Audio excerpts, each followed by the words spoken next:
Hi, I'm Barbara Wyack with the Select Realty Group at Keller Williams Realty Sonoran Living here in beautiful Scottsdale, Arizona. We've been talking to you a lot on our Market Mondays about what a crazy seller's market it is. And a lot of sellers are asking us, what kind of documentation is required if I want to list my home? So we thought we'd do a quick overview of some of the documents that we use to list a property here in Arizona. Now, the first document is called the exclusive right to sell, and this is the listing contract agreement that we have. It specifies the property address, the listing price, the duration of the listing agreement, and then it goes through things like, what's the exact address of the property, and it talks about some of the personal, what's considered a fixture versus personal property.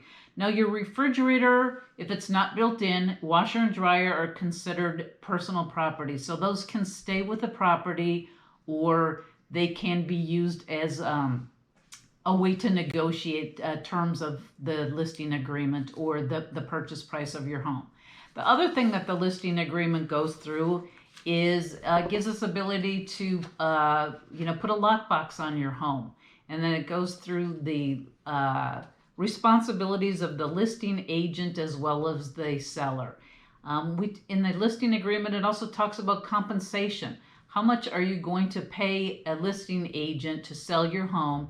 And are you going to offer compensation to a buyer's agent that brings a buyer to your home? There's a lot of legal document or terms in this document.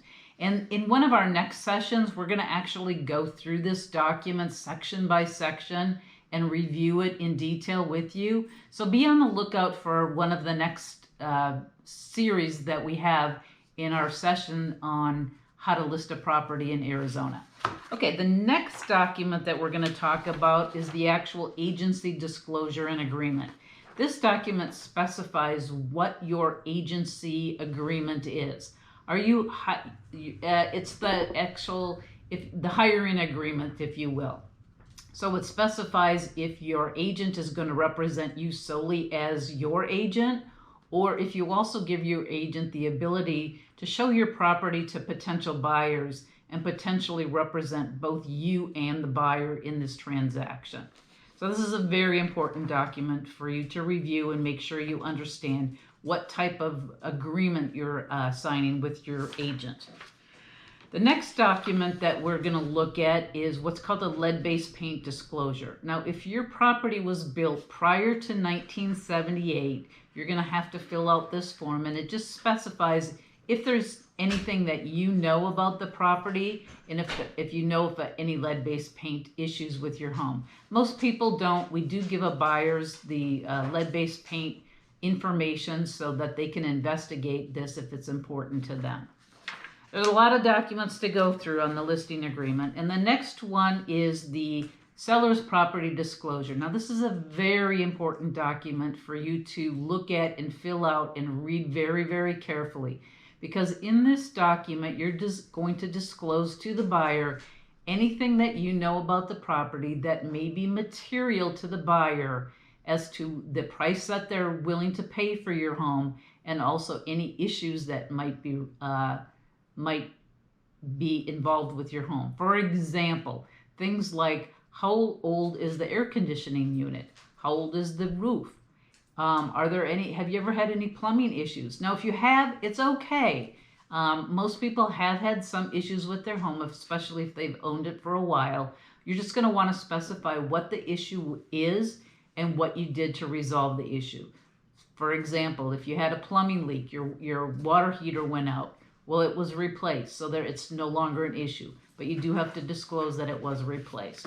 So this is a very important document for you as a seller to make sure that you understand all the questions and you fill it out completely.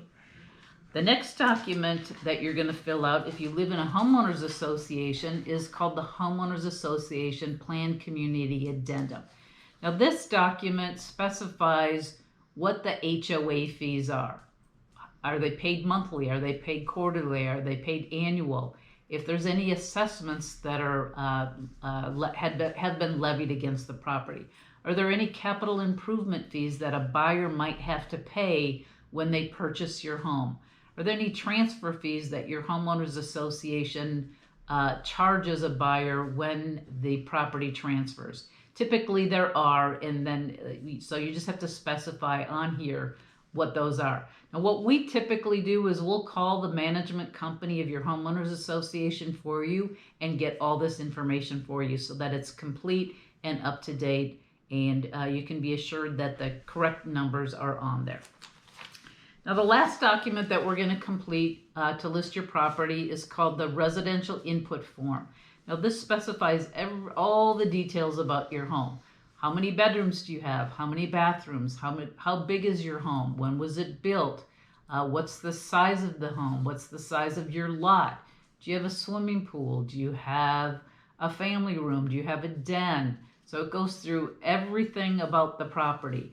Now the more complete this form is, the better it is for buyers to find homes that specifically meet their needs. So we want to make sure that we fill this out in detail and as complete as possible when we're getting ready to list your home. And this is the information that we're going to input into the MLS. So when buyers are searching for a home, they'll know exactly that your home meets their criteria. Those are all the documents that you're going to need to fill out when you go to list a property. Now, like I said, in one of the next of our series, we're going to start going through these documents in detail. So when you do get ready to list, you can be assured that you've got all the information and you totally understand these documents. So look forward to us next time. Now, if you like what you've seen here, our contact information is below. Go ahead, give us a like, and follow us for the next session.